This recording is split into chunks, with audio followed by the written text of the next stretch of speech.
Good morning friends. Next topic છે પંચકર્મની અંદર વમનની અંદર role of the koshta in vamana. તો કોસ્ટ કયા પ્રકારના હોય? કોસ્ટ એટલે શું છે? ગટ આપણો જે છે.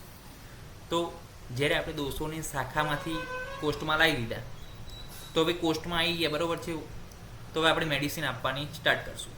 મેડિસિન આપણે આપશું તો મેડિસિન કેટલા પ્રમાણમાં આપવી એ કઈ રીતે નક્કી થાય? તો કે કોસ્ટના આધારે નક્કી થાય. જો કોસ્ટ મૃદુ કોસ્ટ હોય તો ઓછી ઔષધની જરૂર પડે. જો મધ્ય કોસ્ટ હોય તો મધ્યમ ઔષધની જરૂર પડે.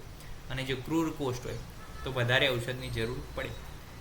આનો મતલબ એની પેરિસ્ટાલ્ટિક મૂવમેન્ટ ઉપર છે કે જો મૃદુ એટલે કે પેરિસ્ટાલ્ટિક મૂવમેન્ટ, જો મૃદુ એટલે કે જો કોઈ પણ મ્યુકોઝા છે એ મૃદુ હોય, એ સોફ્ટ હોય, તો એની સમજો કે પેરિસ્ટાલ્ટિક મૂવમેન્ટ શું હોય? વધારે હોય.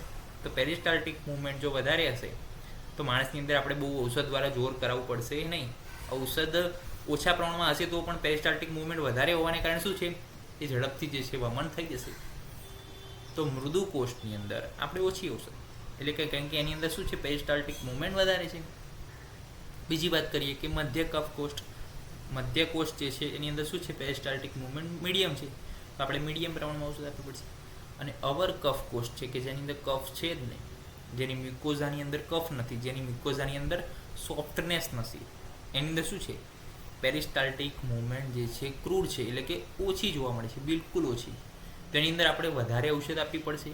એ ઔષધના પ્રભાવના કારણે પેરિસ્ટાલ્ટિક મૂવમેન્ટ વધશે. પ્લસ દોષો જે છે આકાશ, વાયુ, આ બધા મહાભૂતની આધિક્યતા હેઠળ જે છે દોષો ઉપરની તરફ ગતિ કરશે નળીમાં, અને જે છે વમન મુખમાંથી જે થાય છે.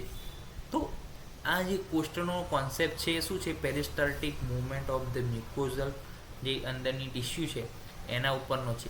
કે કફ પ્રધાન કોષ છે એની અંદર પેરિસ્ટાલ્ટિક મૂવમેન્ટ સૌથી વધારે હોય છે, મધ્ય અને અવરની અંદર ઓછી હોય છે.